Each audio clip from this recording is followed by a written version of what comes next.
Good morning, ladies and gentlemen, and welcome to the Oakley Capital Investments Limited Interim 2021 Trading Update Investor Presentation. Throughout this presentation, investors will be in listen-only mode. Questions are encouraged and can be submitted at any time via the Q&A tab situated on the right-hand corner of your screen. Simply click Q&A, type your question, and press send.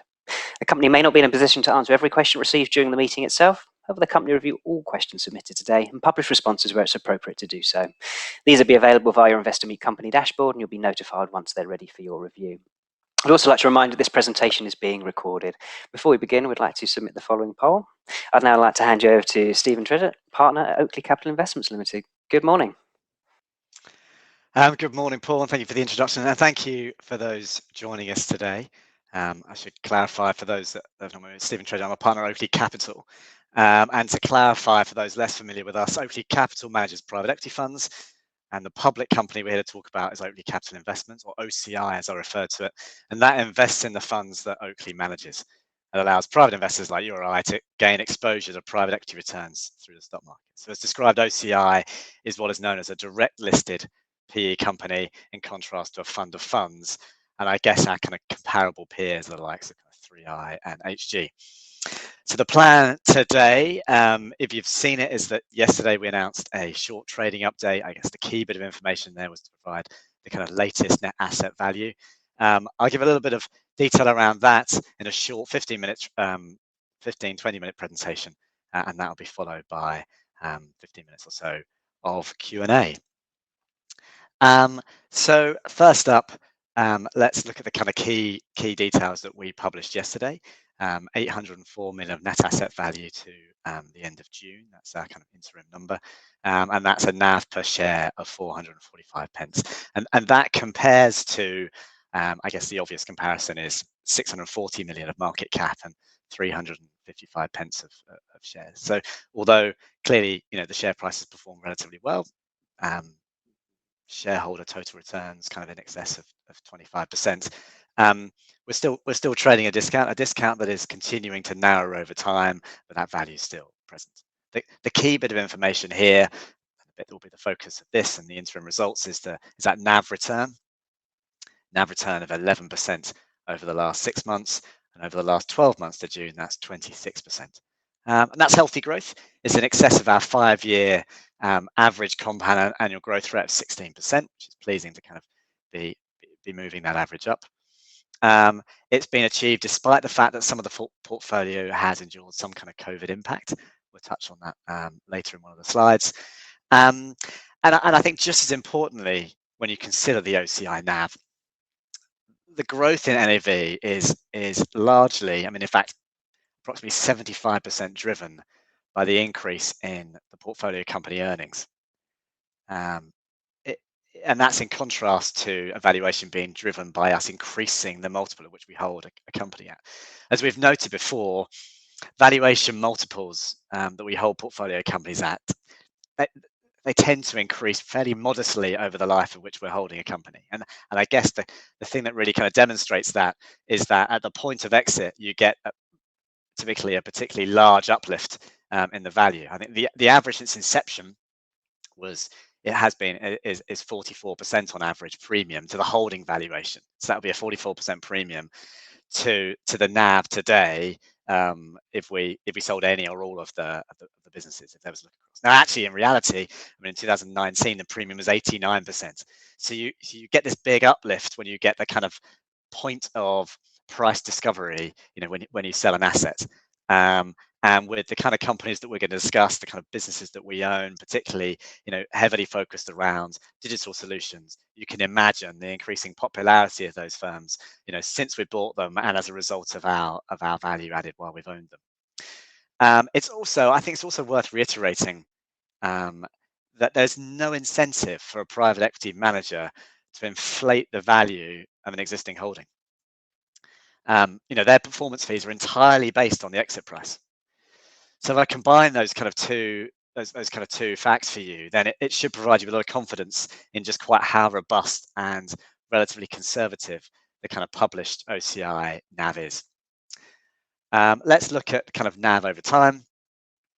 In the chart here, the purple bars show the growing NAV per share to kind of June each year. We've kind of struck it to the kind of interim period, and the OCI share price tracking this growth. And OCI's growth is in line with the progress you've come to expect. I think importantly for me, it underlines OCI's increasing reputation now for delivering repeatable, long-term kind of market-leading growth, regardless of economic circumstance.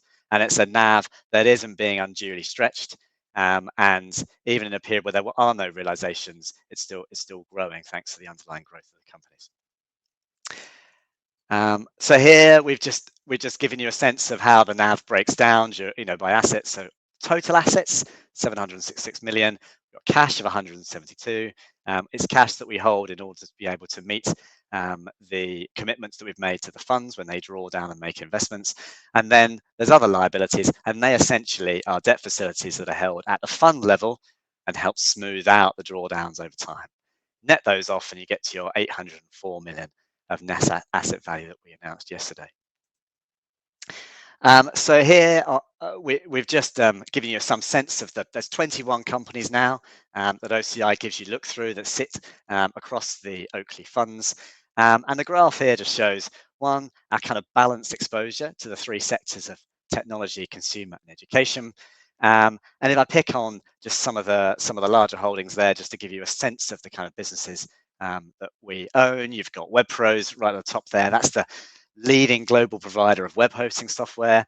And it won't surprise you to learn that it's continued to benefit from the growing need and importance for individuals and small businesses to have a web presence and a growing hosting requirement. And they're a direct beneficiary of that increasing trend.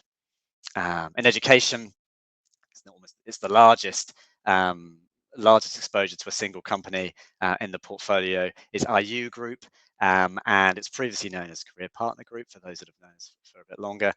And you'll be familiar with it. It's Germany's largest and fastest growing university. And that's thanks to its online higher education focus. It provides designed for purpose, completely flexible, student-orientated learning. And as a result, in the 3 years we've owned the company, student numbers have more than quadrupled to close to nearly 70,000, and EBITDA has tripled. And it's been one of the largest contributions to OCI's value growth today, and it will no doubt be so for the next couple of years. The key characteristic about this group of companies, if I was to choose one, is that over 70% of them deliver their products or services digitally, and that's regardless whether they fall in technology, consumer, or education. It's one of the most significant trends that are borne out by the portfolio, and is a deep area of expertise for Oakley. The other key stat is that now over 75% of the portfolio has some subscription-based or recurring nature to their revenues. And as you'll appreciate, not only have you got high and growing EBITDA, the idea that you've got great visibility on revenue and therefore profitability, regardless of the bumps in the road that might be caused by, for example, kind of COVID or economic swings. Here we've just outlined the impact on COVID on the portfolio. It's more to outline there has been some impact. I mean, clearly the performance shows that, by nature, by being very digital and focused, you would expect us to have continued to perform regardless of, kind of lockdowns and the circumstance of the last 12 to 18 months. But there has been some impact. It's been fairly modest in the case of the four companies there, Schuler, Hilfer, Winstar, Econ, and Daisy. And in many cases, that is purely based upon the physicality of some of the sites. Let's say in the case of Winstar, distributing through retail channels, or it's Schuler Hilfer, which is about after-school education in Germany, and it's about getting your child up to the required exam grade. If exams are cancelled, then adoption of that service in a year, is slightly faltered. But it's a group that you expect to return pretty quickly to kind of normal levels. There has been significant impact. Three names: Time Out, North Sales, and Iconic Branco. These are groups that have relied upon direct access to consumer and physical locations, and as a result, they've seen significant disruption over the last period. Clearly, we've achieved our performance despite that. So there is some kind of COVID recovery upside within the portfolio as well, which is great to know. That's kind of in the potential of the group. let's remind you of where Oakley's focus is, and how it differentiates itself as an investor. This is all pretty self-explanatory, but we're typically looking at businesses mid-market, lower mid to mid-market companies. We're looking to put equity to work up to 150 million in a particular investment, and these are companies that are circa up to $500 million in size. What's relevant about that is they're established to a certain point. They're profitable, they're fast growing, and they're often still founder-led, founder-owned or family-owned businesses, which is kind of key to the way we operate. We're very much focused on Western and Southern Europe, and the sectors I've already highlighted: technology, education, and consumer. This is a key slide to me to understand the difference of Oakley's approach.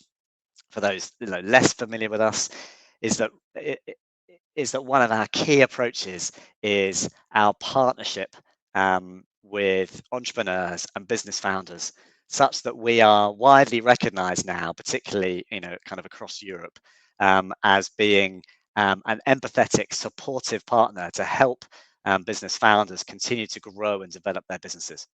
Such is the strength of that relationship, is that in many cases, some of those business founders go on to repeatedly do transactions with us. Sometimes we're on to the third or fourth transaction with some of these individuals. And just as encouragingly, they themselves have then gone on to invest in the funds, which I think is a great endorsement of their experience of working with Oakley. If you combine that way of sourcing with our own expertise and kind of screening, and the fact that we are really kind of happy to kind of work in complex environments where a company may be sitting deep within a parent company, so there's the need to carve out, there's need to put accounts together for the first time, it might be multiple M&A at the point of acquisition. You combine those three factors together, and you get the kind of stats on the right hand side, which I think kind of are the most important I'll give you in kind of defining the difference of Oakley. One is that as we say here, over 75% of the deals that we've done are uncontested. That means that they have not been acquired as part of an auction, as part of a competitive intermediated process. They've been as a result of a proprietary connection of working with a founder. And as a result, the most likely outcome of that is that we have the opportunity to buy assets at a much lower valuation that will be available in the wider market. We're often the first primary, so 85% of the time, we're the first primary capital. What does that mean? We're the first private equity or private capital to invest in these businesses. So we're actually growing the kind of hopper of companies that sit within the private equity realm. And as I've mentioned before, with 40% of those deals have been carve-outs. So I've described a bit of what Oakley does and how it does its origination. And I guess that's all teeing up okay, well done. That's what you've managed to do in the past. Have the last 6 months borne out that strategy can still continue? Because I guess the question I'm most often asked is, wonderful performance, really exciting sectors, but everyone now knows that digital is exciting, or that education is a great environment to be in. And so, can you still, using your origination model and using your unique sourcing, can you still access companies of that quality and of that growth? And we've announced 4 new platform deals in the Oakley funds in the period, and they all very much sit within kind of Oakley's sweet spot. Top left there is Idiolista, and this is essentially kind of Southern Europe's answer to a Rightmove or a Zoopla. It is the #1 real estate classified player in Spain, the #1 in Portugal, and the #2 in Italy. It's just going to reach that status. But these are in regions where real estate classified adoption is still some way behind the more mature markets of the UK and Germany and some of the other markets within Western Europe. This is not unfamiliar territory for us. Taking our knowledge and understanding of maturer markets like the UK and investing behind the digital disruption curve in other regions throughout Europe. And here's a great example. Whilst we are the #1 player in this space, the market is still, in comparison to the UK, kind of relatively young in terms of kind of consumer adoption of real estate classified portals, and also the amount of spend per agent that is obviously continuing to increase. So a lot of exciting growth. To give you some sense of the valuation differential, Idiolista, which is kind of number one essentially in 3 Southern European markets, each not too dissimilar in size to the UK, and Idiolista is probably a fifth of the valuation today of a Rightmove. And that's that. As that maturity plays out in those markets, as digital kind of internet penetration continues amongst consumers, we'd expect to see the valuation gains that have been achieved here in more mature markets. Dexter's on the right, leading from our kind of online real estate sector experience, takes us into the offline world for the first time. What attracted us to Dexter's is, one, its performance over the cycle, kind of consistently delivering 15% growth year on year for the last 10, 11, 12 years. The other key point, looking at the kind of typical traits that we have looked for in the portfolio companies, which certainly is the case in Dexter's, is that they focus on letting. That's 75% of their top line is lettings, and as you'll appreciate, that is much more visible. There's much more longevity in a lettings relationship rather than the one-off transactional nature of a property sale. It's still an incredibly fragmented market, despite Dexter's strength, for example, in lettings and sales. It's really only 3% of the London and Southeast market. And the fragmentation means there are still a lot of single site, high quality, but single site operations in lots of different satellite towns, suburban areas around London. And Dexter's has and will continue to kind of roll up those single site opportunities. The other clear opportunity for us is to take our digital experience and create an online solution for Dexter's, either through white label or acquisition, to essentially make Dexter's multi-channel and for them to capture the part of the lettings value chain that currently it doesn't touch. Bottom left, ICP Nurseries, ICP Education. This is a nursery group, UK nursery group.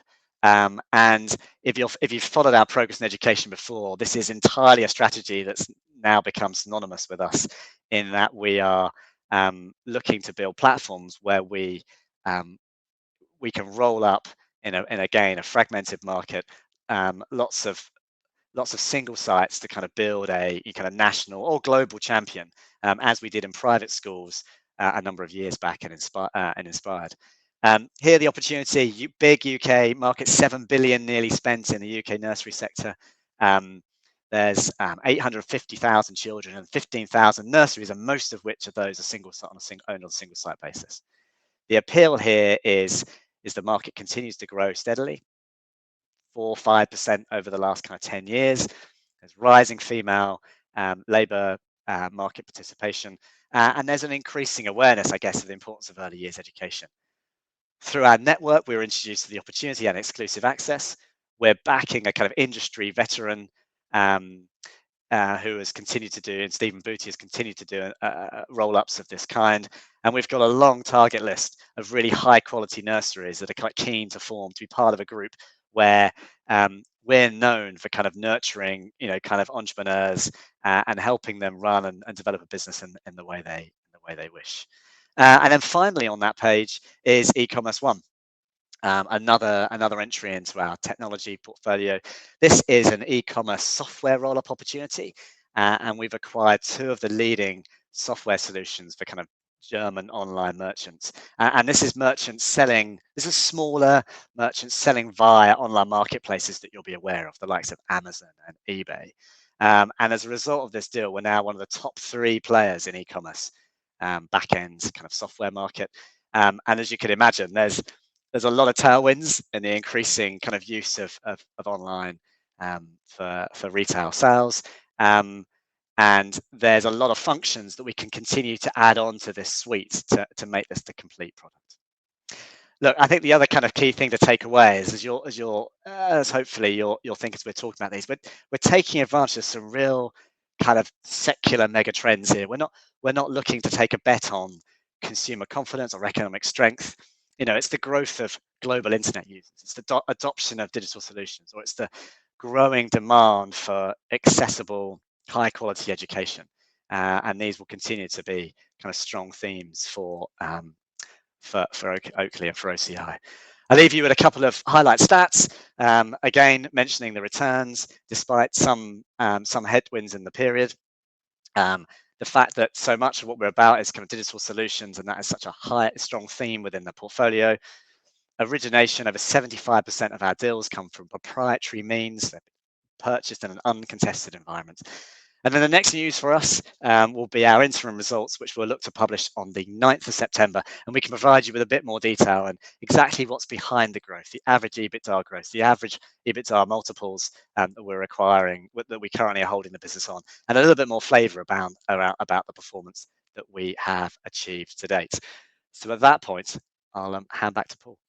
Stephen, thank you so much indeed for the presentation. Ladies and gentlemen, do please continue to submit your questions using that Q&A tab situated on the right-hand corner of your screen. But just while Stephen takes a few moments to review those investor questions submitted already, I'd like to remind you the recording of the presentation, along with a copy of the slides and the published Q&A, can be accessed via an investor dashboard on the Investor Meet Company platform. I'd also like to remind you that your feedback is important to the company, and immediately after the presentation has ended, you'll be redirected for the opportunity to provide your feedback in order that the company can better understand your views and expectations. Stephen, thank you for the presentation. We've obviously had quite a few questions that have come through. If I could just hand back to you just to click on that Q&A tab and perhaps start at the top, and where appropriate to do so, just read out the question and give you a response. That'd be fantastic. Thank you. That's great. Thanks, Paul. I'll try and get through as many of these as possible, and in order to do so, I'll go at a relatively high pace just so that I can try and cover off as many of them in the time. James asks, please can you outline the fee structure that I face as an investor in OCI? Essentially, there's two ways in which costs are charged. One is any fee, any management or performance fee, which are the key fees that essentially we face in OCI shareholder. They are paid within the funds. So like any investor in the funds, fees are taken from the funds and we're given our realizations net of all fees. And the funds charge a 2% management fee and a 20% performance fee. And that's pretty much in line with the size of fund, a 2 billion, circa 2 billion size funds. A management fee of that size is pretty typical within private equity. There are other fees, and that's essentially OCI has no kind of, other than the board, has no assets or direct employees itself, and so all services that it has essentially, kind of pays for those in addition. And there's about 0.34% of NAV is the costs for fund finance, accounting, lawyers, communication, everything else that basically it needs in order to operate. Paul asks, your sector has recently expanded with the listing of Bridgepoint. Please, could you summarize the characteristics which differentiate from Bridgepoint? I think the first thing to kind of make clear is that we're talking here about the listed OCI. OCI is an investment company and it commits its funds to the Oakley Capital funds, which are managed by Oakley Capital. So, I mean, OCI is quite a different proposition to Bridgepoint. If you're buying shares in Bridgepoint, you're getting access to, you're buying shares in the manager itself. So it'd be like buying shares in Oakley Capital. So they're quite different investment propositions. That they're, in terms of comparing Bridgepoint and Oakley Capital, I guess that's an entirely different conversation, except to say that there are some similarities. Both of us based here in the UK, both of us look to affect buyouts in the mid-market, but there are a heap of other differences about the way we approach kind of entrepreneur relationships and the way we the sectors we focus on and the way we source transactions. Richard asks, how much of the 172 million cash is committed? Well, we've got outstanding commitments today to the funds of about 428 million pounds. I think the thing to say about that number is some of that is committed to funds that maybe funds don't tend to draw down every single penny that has been committed to it. And so if you take that into consideration, plus you might commit £100 to a funds, but because of the use of debt facilities within the funds, or because of realizations that mean cash can be recycled back in, or a number of reasons, you don't tend to be drawn down on the full amount you committed. I mean, in fact, on average, it's been something like 50 or 60% of what you committed is drawn down. So of the 428, this is very approximate, but I expect something more like 250 odd million to be the amount that's actually kind of drawn down. So in answer to your question, way more than the cash we have is committed, but we're pretty comfortable that there's enough cash to meet our commitments. If Oakley didn't sell a single asset, we can continue to meet our commitments for the next few years. Now, as it happens, we're very confident about future realizations from the funds, and most of our portfolio companies would have had some kind of discussion at some point with a future acquirer. Christopher asks, does the board intend to increase the dividend? The only kind of guidance we've given on that, Christopher, is that we maintain a dividend. Yes, it's a fairly modest dividend at 4.5 pence.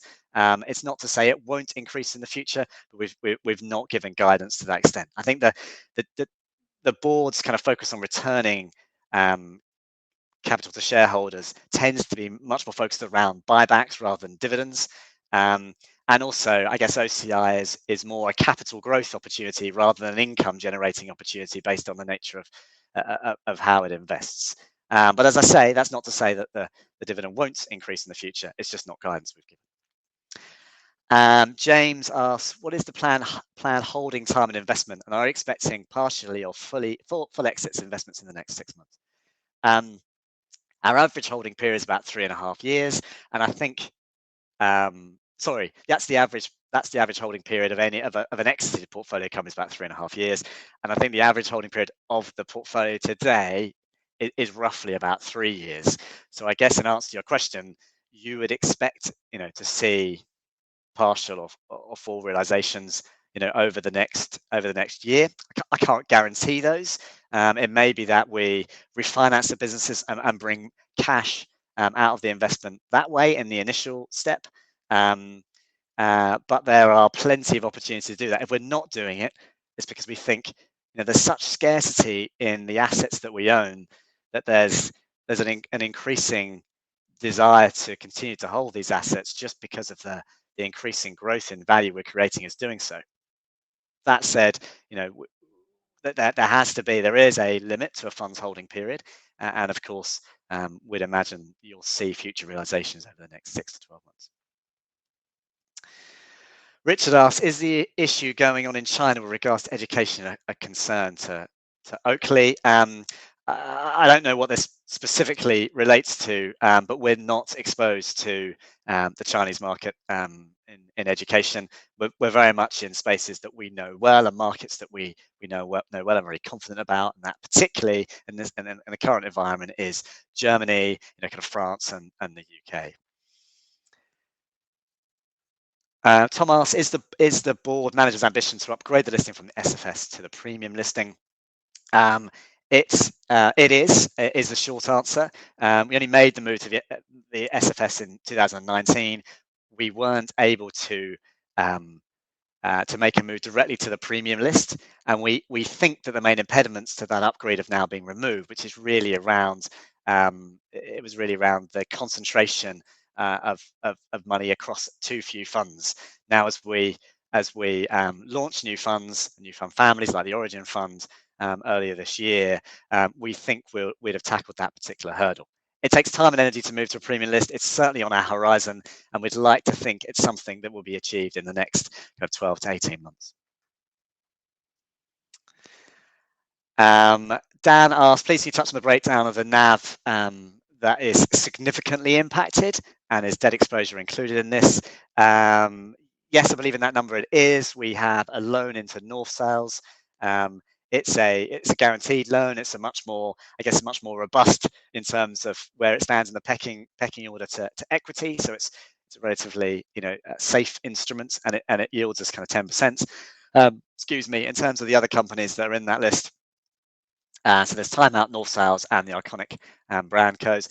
That they're consumer-led companies that have, in the case of Time Out, clearly Time Out is geared towards telling people how best to go out, and when you couldn't, that meant that there was less for them to talk about, less digital advertising revenue for them to generate. I have to say though that their online audience has remained incredibly stable. In fact, grew through the first 6 months of the kind of COVID lockdown, which really talks to just how valued and authentic, the authority which Time Out has. It switched to Time In during that time, and its kind of homebound content was just as popular as its going out content.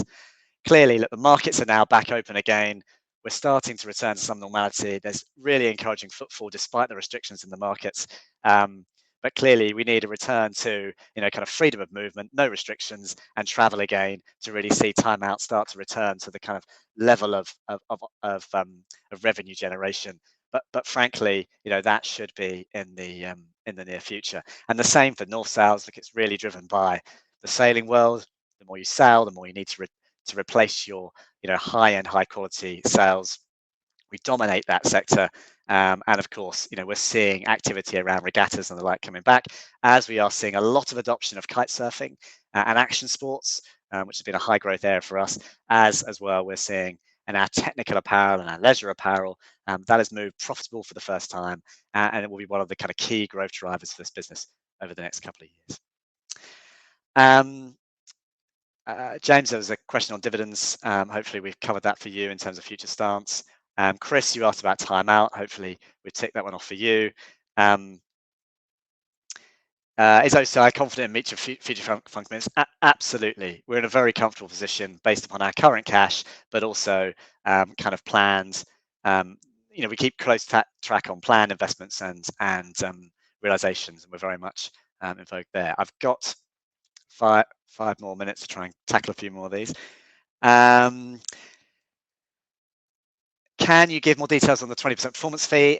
So the 20% performance fee is entirely is based on each investment exit.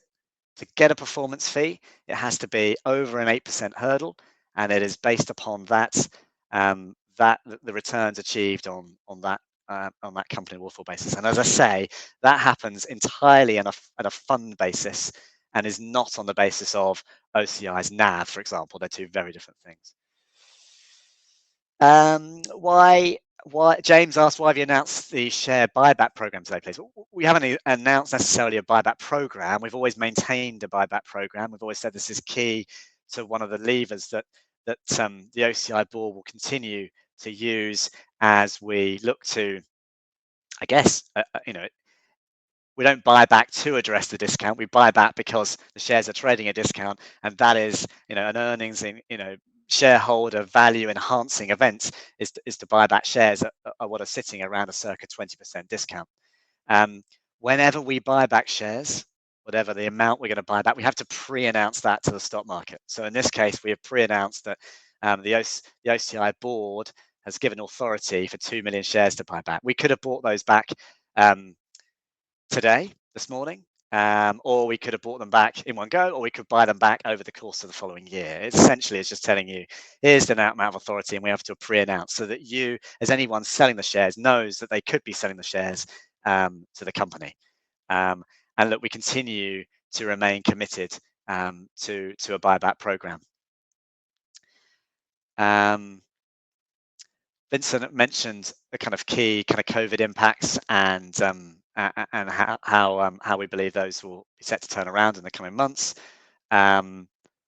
Is the share buyback program, like Dan asked, the share buyback program would like to be extended beyond 2 million shares announced today? Yes, we've openly said that we're committed to a buyback program and continuing that buyback program, and today's purchase is a part of that. Mark asks, your performance is well ahead of the 5-year average. What do you feel would make a better return sustainable, or is it a more reflection of short-term factors which may not recur?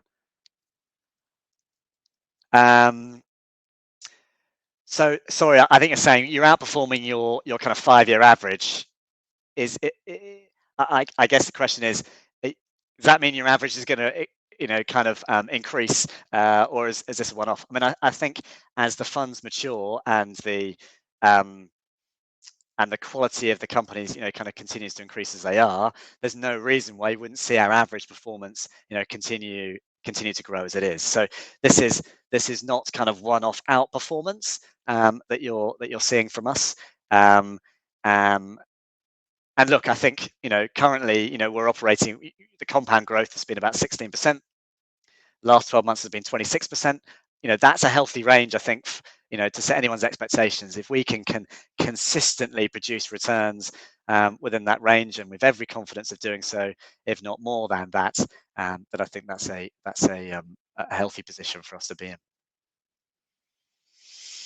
And Richard asked, how long do you think it'll be before we exit timeout? I mean, I think I can't give a time horizon on that. I think that is entirely down to our ability to for timeout to seek the valuation that it needs to seek over time, and that is down to rolling out more markets, generating a profitable media business, and we're much more focused on achieving the successes within timeout before we think about the kind of realizing our position in the asset. There's a long way to go for timeout in terms of potential upside, and we're much more focused on that right now. And then the final question, Anthony asked, how does the Origin fund differ from the other Oakley funds?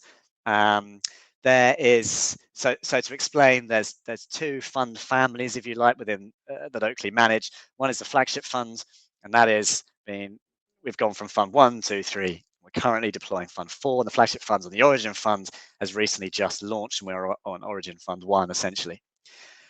The investment strategy from a kind of sectors that we target, geographies that we target, types of businesses that we target is exactly the same. And the Oakley Capital kind of manager sources opportunities in exactly the same way, and they all come in through the hopper. The distinct difference between the Origin fund and the flagship fund is that the Origin fund is lower mid-market, and the flagship fund, fund 4, is mid-market.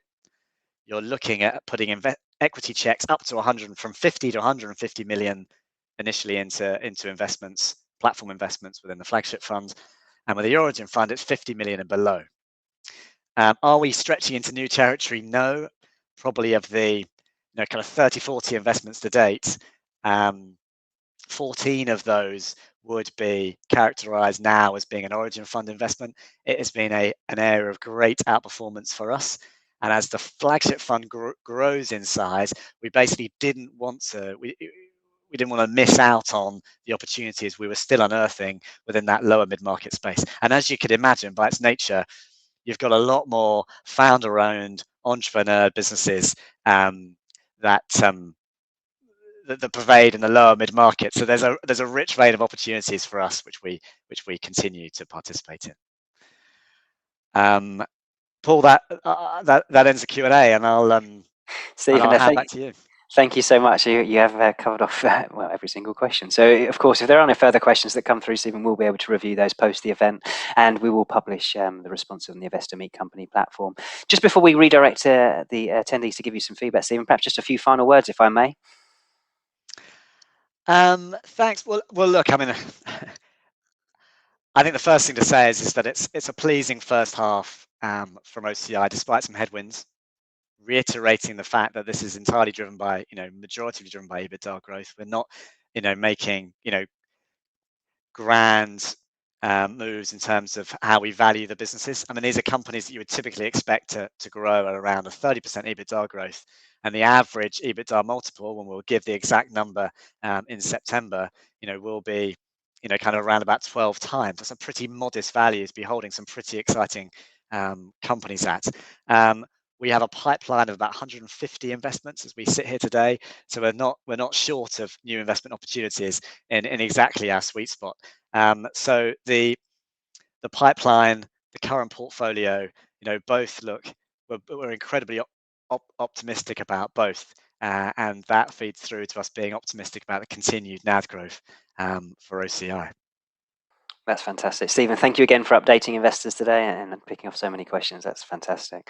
Can I please ask investors not to end the session, as you'll be automatically redirected for the opportunity to provide your feedback in order that the management team can better understand your views and expectations. This will only take a few moments to complete and will be greatly valued by the company. On behalf of the management team of Oakley Capital Investments Limited, we'd like to thank you for attending today's presentation. That concludes today's session. Thank you very much and good afternoon.